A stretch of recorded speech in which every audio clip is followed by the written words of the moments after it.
সমবায় ব্যাংকের ভোট নিয়ে বেঞ্চের নির্দেশ সুপ্রিম কোর্টের। ভোটে অশান্তির বাংলায় এবার সমবায় ভোটেও কেন্দ্রীয় বাহিনী। কাঁথিতে সমবায় ভোট প্রতি বুথে সিসি ক্যামেরা নজরদারি।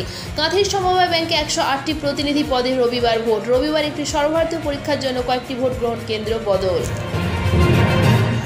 বাংলাদেশের পরিস্থিতি উন্নত হওয়ার আগেই জানা যাচ্ছে বাংলাদেশিদের জন্য ইউরোপের দেশগুলোর ভিসা সেন্টার দিল্লি থেকে সরানোর অনুরোধ জানানো হয়েছে। ঢাকায় কিংবা প্রতিবেশী অন্য কোনো দেশে স্থানান্তরের অনুরোধ জানিয়েছেন খোদ অন্তর্বর্তী সরকারের প্রধান উপদেষ্টা অধ্যাপক ডক্টর মোহাম্মদ ইউনূস।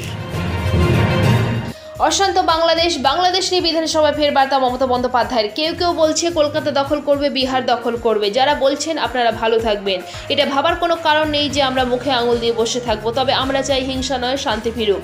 আমাদের সরকারের পলিসি হলো কেন্দ্রীয় সরকার যে পথে এগোবে তাকে সমর্থন জানানো। আরজিকর কাণ্ডে বিতর্কিত চিকিৎসক বিরূপাক্ষ বিশ্বাসের সদস্যপদ ফেরানোর সিদ্ধান্ত স্থগিত। বিরূপাক্ষ বিশ্বাসের সদস্যপদ ফেরানোর সিদ্ধান্ত আপাতত স্থগিত রাখল আইএমএ হেডকোয়ার্টার্স।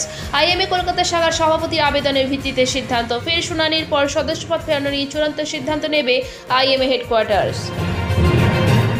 সিরিয়ার বর্তমান পরিস্থিতি নিয়ে মুখ খুলল ভারত। সোমবার বিদেশ মন্ত্রকের মুখপাত্র এই মর্মে একটি বিবৃতি জারি করেছেন। তিনি জানিয়েছেন ভারত গোটা পরিস্থিতির উপর নজর রাখছে, পাশাপাশি মধ্যপ্রাচ্যের এই দেশে শান্তি, সার্বভৌমত্ব এবং আঞ্চলিক অখণ্ডতা বজায় রাখার আর্জি জানানো হয়েছে নয়াদিল্লির তরফে।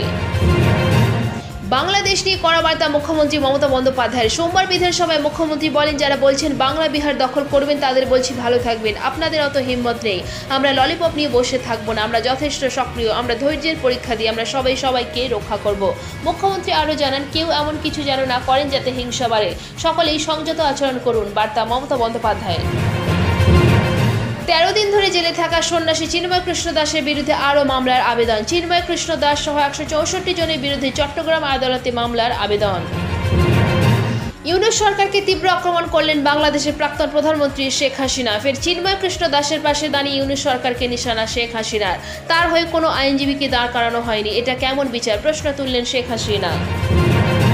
বিচারের প্রক্রিয়া সম্পন্ন হলে শেখ হাসিনাকে ভারতের কাছে ফেরত চাওয়া হবে বলে জানিয়েছেন বাংলাদেশের প্রধান উপদেষ্টা প্রেস সচিব শফিকুল আলম।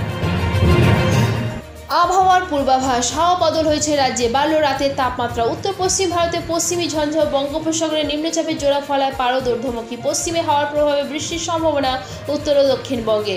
বুধবার থেকে ফের নিম্নমুখী হবে পারদ। জেলায় 3 থেকে 4 ডিগ্রি পর্যন্ত পারদ পতন বুধবারের পর থেকে। 15 বা 16 ডিসেম্বরের আগে জাঁকিয়ে শীতের সম্ভাবনা নেই জানিয়ে দিয়েছে আলিপুর আবহাওয়া দপ্তর।